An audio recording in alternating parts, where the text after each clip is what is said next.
Okay, now that our virtual environment is created and set up, we need to create our first project. So let's see how we can do that one. So make sure that you are inside the Django folder, and you have to also make sure that the virtual environment is activated.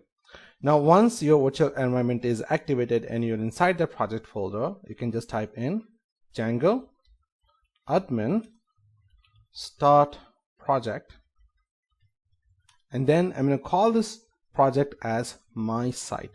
You can choose any name you like, but make sure that you don't use spaces and you don't use hyphens. You just use underscore if you want it, or you can also use the camel case option, but I prefer to keep everything in small letters so that it is much more easier for me to manage the project in this way. So all you have to do is just type in Django admin and then just type in start project my site and then hit enter. As you can see, this creates a folder here called my site, and if I open this up, you can see that we have a folder called my site, and then we have a file called manage.py. Right now we don't have to worry about this. The first thing is now that we need to cd inside this my site folder. So type in cd my site.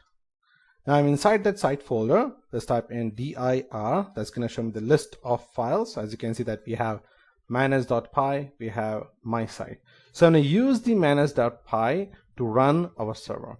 So what we can do is we can just type in python manage.py run server and hit enter.